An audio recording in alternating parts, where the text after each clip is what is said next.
Vamos porque tenemos la voz de las precandidatas. A ver. Hoy, Lorena Pocoic nació en Capital Federal.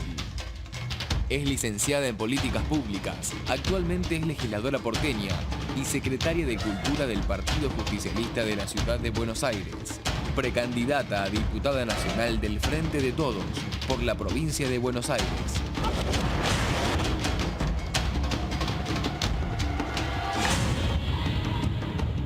Lorena Pocoic, hola, buenas tardes. Eduardo Serenellini, gracias por atendernos.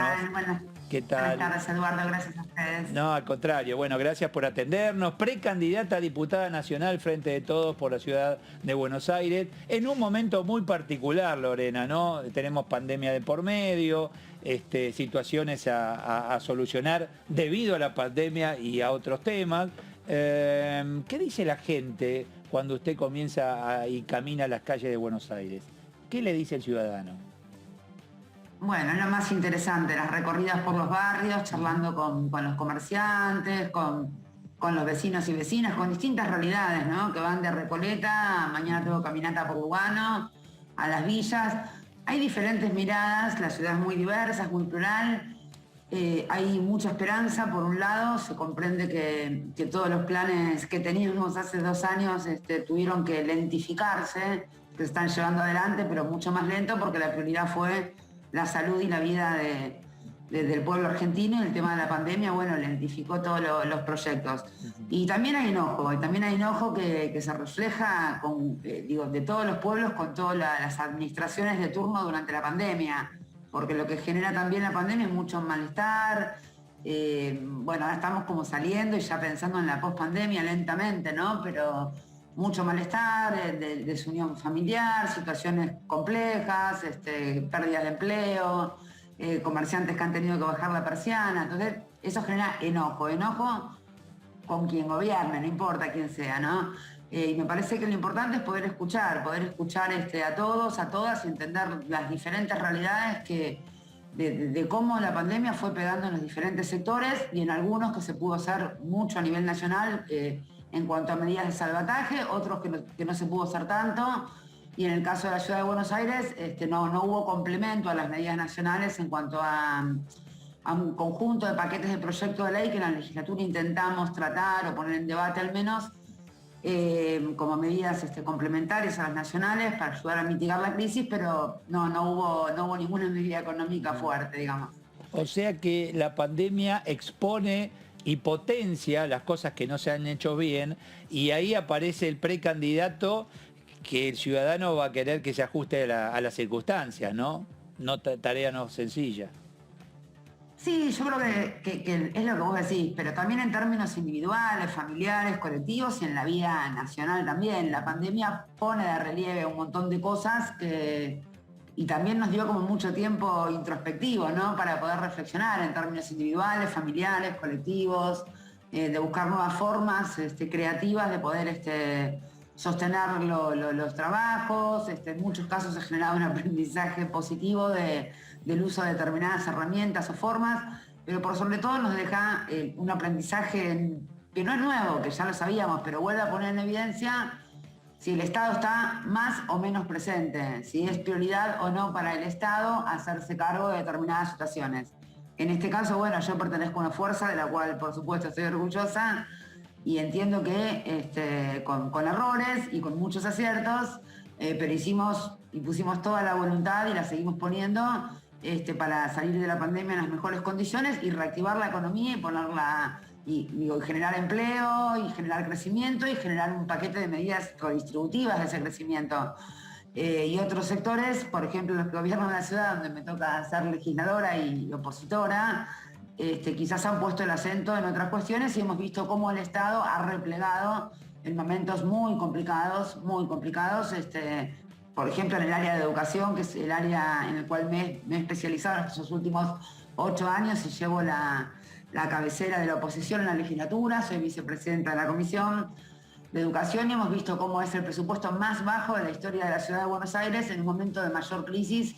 Y esto se tradujo en un montón de chicos y chicas que han quedado desconectados o desvinculados pedagógicamente por falta de inversión en dispositivos, en conectividad, o la presencialidad, que siempre estuvimos de acuerdo con la presencialidad, nosotros la vuelta a clases, pero hablábamos de una presencialidad cuidada y eso requiere inversión para que esas llamadas burbujas y sistemas de ventilación y un montón de cuestiones estén en condiciones, y no se ha invertido en mejoramiento de infraestructura escolar tampoco. Bueno, y así un montón de cosas. También presido la Comisión de Promoción e Integración Social de la legislatura y bueno, hemos trabajado muchísimo con personas en situación de calle, paradores, subsidios habitacionales, porque tampoco hemos tenido en todos estos años planes de vivienda o posibilidad de que los sectores populares o medios incluso puedan acceder a planes de vivienda en la ciudad de Buenos Aires. Entonces, bueno, se nos ha dificultado mucho la tarea y bueno, espero poder aportar, si el pueblo de la ciudad así lo decide en las urnas, y ingreso al Congreso, a sumarnos junto con mis colegas de lo que Frente de Todos para poder acompañar con iniciativas parlamentarias ese proceso de profundización de medidas o las medidas necesarias para acompañar un modelo económico con matriz productiva, de crecimiento, de empleo y de distribución de la riqueza.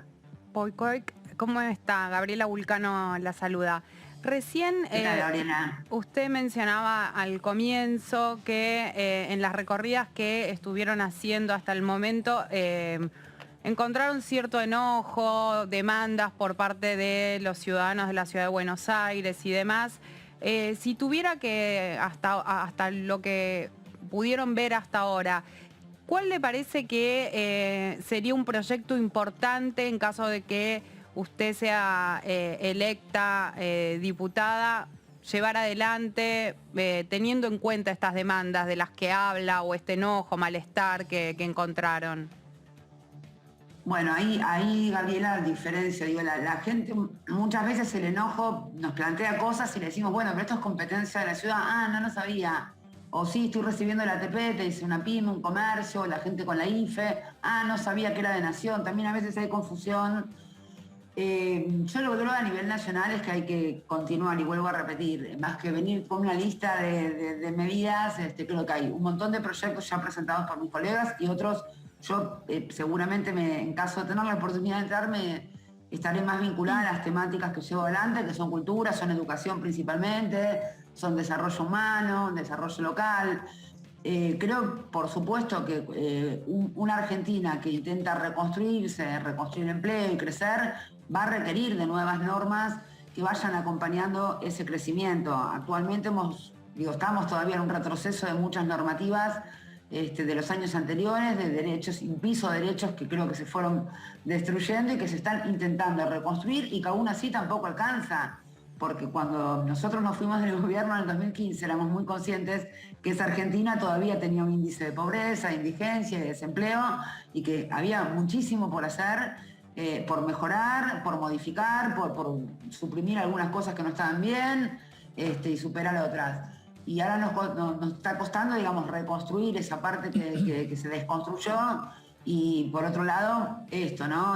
Pensar ese modelo productivo en un mundo que, si bien parece no haber cambiado tanto al de hace 6, 7 años atrás, hay una dinámica constante también en términos geopolíticos, en términos de la región, en términos de cómo la Argentina, que es otro tema que también me interesa muchísimo trabajar, que es pensar, digamos, cómo la Argentina desde esta región achica la asimetría de los términos del comercio internacional, porque para poder mejorar las condiciones necesitamos también tener unidad con las naciones hermanas, y eso también requiere de algunas medidas, algunas legislaciones.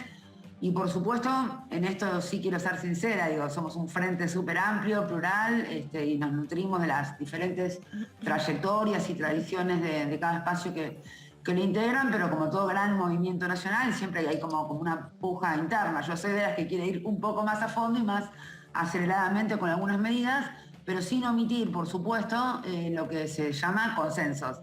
Entender que no es la omnipotencia de una fuerza lo que resuelve la vida estructural de todos los y las argentinas, sino que se requieren también de consensos, sobre todo con los diferentes sectores, ¿no? De la industria, del comercio, los sindicatos, que necesitamos ese acuerdo y que esa mesa de diálogo permanentemente se fortalezca, tenga mayor musculatura, mucha relación con el Parlamento, y que de ahí podamos impulsar con el mayor acuerdo posible esas legislaciones necesarias para profundizar algunos de los aspectos que estoy marcando. ¿Qué tal, Lorena Pocoic? Débora Durieta la saluda. Días atrás, ¿Qué tal, Débora? ¿cómo va? Días atrás, la también precandidata a diputada por la Ciudad de Buenos Aires, María Eugenia Vidal, planteó que ella le va a proponer a todos los precandidatos de la ciudad a comprometerse a recuperar ese punto de coparticipación que se le quitó el año pasado a la ciudad en el marco del problema con la policía bonaerense. ¿Cuál es su opinión? ¿Acompañaría ese compromiso para que la ciudad recupere ese punto de coparticipación? ¿O cómo vio esa quita por parte del Poder Ejecutivo que después finalizó aquí se debatió aquí en el Congreso? Claro, me permito una corrección, o al menos ponerla en crisis, que es la palabra quita. Sí. Uno quita algo considerando que la ciudad alguna vez lo tuvo, entonces uno se lo estaría quitando. Si uno considera que la ciudad, por derecho legítimo y por la ley de coparticipación, ese porcentaje no lo tuvo históricamente, que fue una especie de premio del expresidente Mauricio Macri a la ciudad pionera y de donde han surgido la mayoría de los dirigentes del PRO, bueno, entonces no estamos hablando de una quita, estamos hablando de volver al punto que genera igualdad. Pero se lo devolvió a una sola provincia. Yo como rionegrina podría plantear por qué no se repartió también con la provincia de Río Negro, por ejemplo. No, está muy bien, lo que pasa es que hay que pensarlo, está muy bien lo que planteás, pero digo, me parece que hay que plantearlo en términos federales. Yo, por ejemplo, cuando planteo, bueno, el presupuesto más chico de la historia de la Ciudad de Buenos Aires para educación, necesitamos más presupuesto. Y el jefe de gobierno dice, bueno, un problema es que ustedes nos sacaron el dinero, entonces tenemos que recortar y ajustar por acá. Bueno, la torta sigue siendo inmensa. Y por otro lado, la coparticipación también podríamos medirla en la cantidad de dinero, de transferencias directas a porteños y porteñas que el Estado Nacional hace todos los días a través de diferentes cantidades de medidas. Entonces, primero no es quita, es una discusión que tiene una parte muy técnica y una parte muy política, si es quita o no es quita. Por otro lado, decirle a todos los porteños y porteñas que no es que estoy en contra de que la ciudad cuente con todo el apoyo nacional posible, pero no soy unitaria, no pienso que una ciudad pueda desarrollarse en un país que no se desarrolla. La ciudad de Buenos Aires no tiene posibilidad de desarrollo local propio si no es dentro de un modelo productivo y un proyecto nacional que la incluya. Por lo tanto, tenemos que en eso ser generosos, y cuando ser generosos, no estoy diciendo que tenemos que darle una parte de lo que nos corresponde a otra provincia. Para eso está la ley de coparticipación, que plantea cuestiones también de igualdad en función de las necesidades y de proporciones. Pero sí, lo que no tenemos que ser es tan ególatras y epicéntricos para creer que nosotros podemos darnos el lujo de seguir haciendo vereda sobre vereda sobre vereda, más banquitos y millones de pauta publicitaria a costa de un regalo de más que le hizo el expresidente Mauricio Macri a su jefe de gobierno en aquel entonces. Entonces digo las dos cosas, si hay que revisar algunos aspectos, revisémoslos. Nosotros trabajamos muchísimo sobre el tema y no vemos que haya una quita, lo que hay es un retorno a una situación de equidad distributiva de esa coparticipación tal cual lo marca la ley, y que en todo caso hay mucha confusión que se ha generado porque como la ciudad autónoma es una ciudad nueva, su estatus jurídico de provincia está en proceso de completarse. Recordarle a la gente, por ahí para los más jóvenes, ¿no?, que antes esto era una municipalidad, pero cuyo intendente tampoco lo elegía el pueblo de la ciudad, sino que por decreto lo designaba el presidente, y aunque parece que pasaron muchos años, no pasaron muchos años. La constitución de la ciudad era del año 97, así que es una ciudad muy joven en su estatus jurídico, su autonomía como provincia, y que el traspaso de la policía y la justicia fue algo que se hizo muchos años después, y que ese traspaso, que conlleva presupuestos que antes estaban a cargo de la nación hacia la ciudad, hay una cantidad de tecnicismos que genera mucha confusión. Y sobre eso también hay mucho marketing político de cómo se utilizan, se acomodan los números para decir si uno está a favor o en contra de qué. Pero bueno, es un tema en sí mismo y muy interesante para hacer, bueno, quizás ya lo hayan hecho, si no es muy interesante de hacer un programa para hablar del tema de coparticipación de la ciudad en el marco de la Ley Nacional de Coparticipación. Lorena, recién usted hacía mención a Argentina en el mundo, la necesidad de insertarse, los países que tiene, yo interpreté que tiene que ver con el mercado común del sur, bloque Mercosur en relación a la Unión Europea, va por ahí, y en todo caso tiene que ver con uno de sus temas para introducir aquí a la Cámara Baja. Sí, tiene que ver con eso y también mirá cómo está vinculado con el tema de educación que tanto me preocupa, ¿no? Porque cuando hablamos de educación, ciencia, tecnología, digo, de un combo de cosas. Tiene que ver con cómo pensamos esta matriz productiva y cómo podemos generar valor agregado en términos del conocimiento, que entiendo, creo que estamos todos de acuerdo, que es el principal valor agregado de una sociedad. Si nosotros seguimos siendo, digamos, el eslabón débil o la mano de obra más barata de las grandes cadenas globales de valor, donde lo que se deriva de empleo para nuestra región del sur es el trabajo menos calificado y que menos valor agregado genera, bueno, va a ser complicado. Por eso creo que es muy importante que un modelo económico de estas características sea acompañado por un modelo educativo y que vaya construyendo un nuevo paradigma cultural, que cualquier pibe o piba que está pensando en qué carrera estudiar en su región también tenga una oferta educativa acorde a proyectos de desarrollo regional, de desarrollo local, que sepa que va a poder insertarse y servirle a su localidad, a su país, a su provincia, desde el aporte de su conocimiento. Para eso necesitamos pensar que creo que se está pensando, se está debatiendo, en algunas materias hemos avanzado muchísimo. Este es un gobierno que vuelve a darle importancia y de hecho volvió a reconstruir todo lo que es el área de investigación, de ciencia, tecnología, de CONICET, que había sido completamente desmantelado, pero creo que aún así, bueno, soy peronista y como toda peronista, cuando decimos aún así no alcanza, tiene que ver primero con ser sensatos. En la situación que está este país, nada alcanza. Y por otro lado, creo que es nuestro rol forzar para ir por más y no acomodarnos a cierto statu quo de, bueno, pertenecemos a una clase política y ya estamos de este lado y el resto es el sujeto pueblo. Digo, yo soy militante, soy sujeto pueblo, soy trabajadora, nací en el barrio de Mataderos, laburé también toda mi vida, no sé, digo, los cargos de representación son lugares de paso, donde hay que poner lo mejor de uno porque nos da la posibilidad de amplificar y tener una voz en aquello que siempre por ahí hicimos o dijimos desde lugares con menos caja de resonancia o menor poder de incidencia.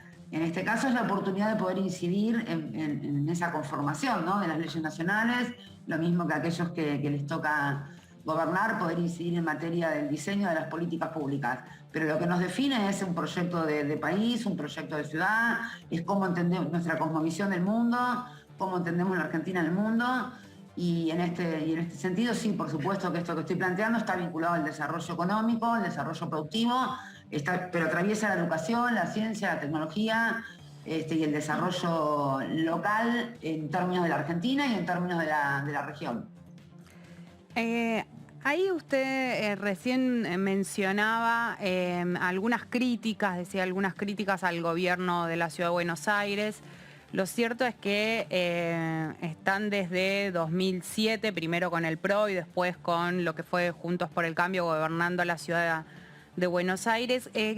¿Por qué cree que el peronismo, en este caso, bueno, el Frente de Todos, tiene tanta dificultad para llegar al electorado como para pensar en ganar las elecciones legislativas o cuando son a jefe de gobierno porteño? ¿Qué falta para poder llegar a ese electorado? ¿Cuál cree que es la dificultad que hasta el momento encuentran para que siga gobernando, en este caso, bueno, Horacio Rodríguez Larreta y antes Mauricio Macri? Bueno, es una gran pregunta que te juro que si tuviese mucho convencimiento sobre la respuesta, lo hubiese volcado elecciones atrás y hubiésemos dado en el clavo, pero sí, es gran parte del dilema lo que estás planteando justamente. Yo creo que estamos en una etapa del Frente de Todos donde estamos más en clave de pensar cómo pararnos como alternativa, como una alternativa política y decir cómo haríamos nosotros las cosas bien, no solo cómo ellos o la gestión de Macri y Larreta las hicieron mal, sino cómo nosotros con el mismo presupuesto, estamos hablando de la ciudad más rica del país, del tercer presupuesto nacional, con mayor presupuesto por habitante, bueno, ¿cómo haríamos nosotros las cosas? ¿Cuál es nuestro plan para la ciudad de Buenos Aires en el marco de ese país que soñamos? Me parece que lo que faltó fue poner valor, las propuestas concretas, que no es que no las tengamos, sino que realmente hemos sentido tanto, pero tanto no sé qué palabra utilizar, falta de respeto por la pluralidad política. En la legislatura yo cumplo, digamos, me retiro en diciembre, luego de 8 años, sin haber tenido la experiencia de debatir grandes proyectos que no sean ventas de tierras públicas. No hemos podido legislar. Soy autora de la Ley de Financiamiento Educativo, por ejemplo, ¿no? Una gran deuda pendiente de la Ciudad de Buenos Aires, que tenemos ley nacional, hay ley en muchas de las 23 provincias argentinas. La ciudad no tiene su ley de financiamiento educativo. Y nos parece un retraso democrático que eso no se haya ni siquiera podido debatir, aunque todavía no tenga sanción. Pero eso sucede porque cuando hay mayorías absolutas que entienden que eso impide el debate, lo que se genera es que baja el piso democrático de cualquier cámara, porque una ley de financiamiento educativo, le toca a quien le toque gobernar, lo que hace es condicionar un porcentaje de esa torta, de una partida presupuestaria, para poder invertir en algo que yo creo que todas las fuerzas debiéramos estar de acuerdo. Sea mi proyecto, o sea el que impulse el jefe de gobierno, o sea otro, todas las fuerzas políticas debiéramos estar de acuerdo que la educación y la generación de conocimiento es lo que genera mayor valor agregado en una sociedad y que no hay posibilidad de pensar un futuro de inclusión, de desarrollo en cualquiera de los proyectos donde uno se pare desde la política si no se invierte en educación. Bueno, no hemos podido siquiera poner en agenda de que la ciudad requiere una ley de financiamiento educativo. Por lo tanto, el simple hecho de pensar que cualquier jefe de gobierno, sea del color político que sea, tiene la posibilidad de decir, la educación para mí vale 6 puntos, vale 17, vale... Bueno, hace 10 años valía 28, ahora es 17. O sea, 11 puntos menos, una caída estrepitosa de 11 puntos en 10 años, año tras año, estamos en el más bajo. Y también lo puedo decir en otras áreas. Bueno, entonces creo que lo que nos falta es decir, bueno, ¿qué haríamos nosotros? Impulsaríamos la ley de financiamiento educativo, impulsaríamos una ley de educación. ¿Qué haríamos con las personas en situación de calle? Aparte de denunciar que están, que existen. Bueno, tendríamos que pensar cómo se aborda el proyecto de vida de un montón de gente que no es igual la situación de quienes viven en la calle hace muchísimos años, de aquellos que se cayeron, como se suele decir, ¿no? De un empleo, de la posibilidad de un alquiler, de lo que sea, y son las nuevas personas en situación de calle. Hay problemas de adicción, hay problemas de alcoholismo, hay problemas de desvinculación familiar, hay problemas de pérdida del proyecto de vida. Entonces, no se requieren paradores, que son lugares donde uno va a dormir, tenés que entrar a determinada hora, te vas. Se requieren lugares integrales donde se pueda recuperar el proyecto de vida de esas personas, revincular con las familias, asistir las adicciones. Bueno, son proyectos integrales que hay que pensarlos cuando y uno mucho por hacer, sin ninguna duda. Gracias, Lorena Pocoic, muy amable. ¿Pocoic qué origen es el apellido, Lorena? Polaco, checo, está en discusión. Bueno, está en discusión. Bueno, gracias por su tiempo, que tenga buen fin de semana, muchas gracias. Muchísimas gracias a ustedes. Gracias, muy amable, muchísimas gracias.